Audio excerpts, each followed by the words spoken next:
In the previous movie, we focused in on working on the eyes and the eyebrows, and we have a few layers that we need to organize. If we go ahead and click through the eye icons in our layers panel, we can deconstruct what we've done. Well, we first cleaned up the image, a lot of cleanup work. Then we cleaned up some of the shadows around the eyes. That was important. Then we also did a little bit more with the eyebrows there. And then here's where we started to sharpen the eyes. So really, our main eye layers are detail all the way down to eyes. So let's click in one of these layers.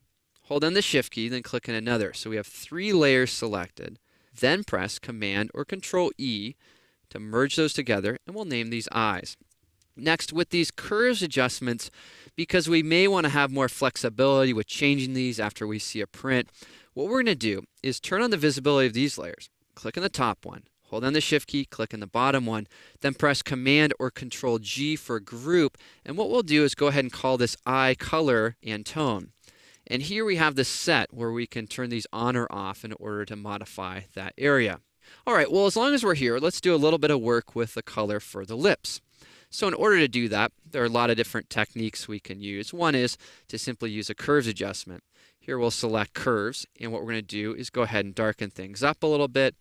Go into the green magenta channel, add a little bit of magenta, perhaps the red cyan channel, a little bit of red. And it's too hard to tell if this is going to look good or not. So let's just leave this as is. Press Command-I on a Mac, Control-I on Windows. That inverts the mask. That conceals all of that curves adjustment. And again, we don't know if this adjustment is good, so we just do something, do anything. Then we grab our brush. We paint with white with a pretty low opacity. And because the lips are pretty important, they're kind of front and center in this image, what we need to do then is slowly paint this in, and we want to go across the lips. We want to try to be pretty consistent as we do this so that we can bring in this color in a way that makes sense to this image.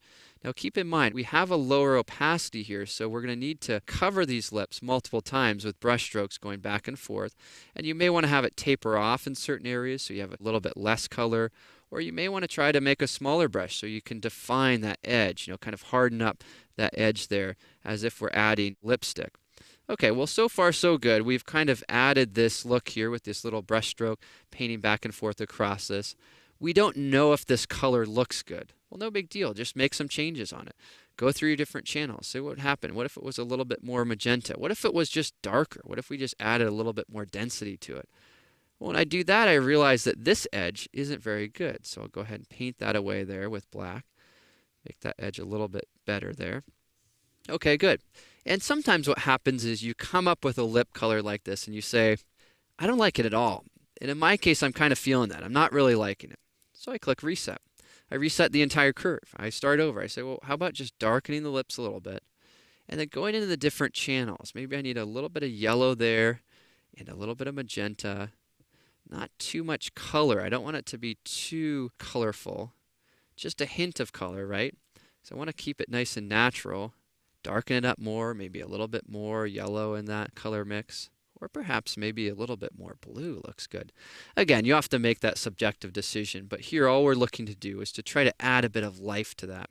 Next, we can go to our mask panel, I should say, and we can increase the feather amount just to soften up our brush strokes, and then lower the opacity. And just decrease that, get that a little bit more smoothed out there, a little bit more subtle, because what we're looking for is this natural look, kind of an idealized beauty, but also not something that's so glowing. I kind of want, I think, the greens of the eyes to connect with the greens of the top of the image. Okay, well, so far so good. We made our adjustments to the lips. And just to keep things a little bit more organized, let's press Command G. Even though there's only one layer in that, we'll name this lips. The reason why I want to do that is I do want to do a little bit more to the lips in regards to their tone or structure. Here's how. We'll click inside this group. Next, we'll click on the new layer icon.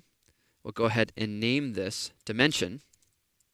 One of the best ways to create dimension is to change your blend mode to soft light, then to paint with white or black. Now this is going to look really strange at first, but give me a second. What we'll do is we'll go ahead and just paint with white along this highlight here. So we're just going to bring out this highlight that's already there. And again, I told you this would look strange, but give me just a minute here. Then we'll go ahead and choose black, and we're going to create a little bit of a darker edge along this portion of the lip. And we'll do so same thing up here, just adding a little bit more to this. This looks strange right now because these brush strokes are so harsh and they're so noticeable. Notice though that I'm painting away from the edge of the lip, so I'm giving myself a little bit of breathing room here so that I have the flexibility to blur these out. And what this can do for us is create a little sense of dimension. Here we go to Filter, we choose Blur, and then Gaussian Blur.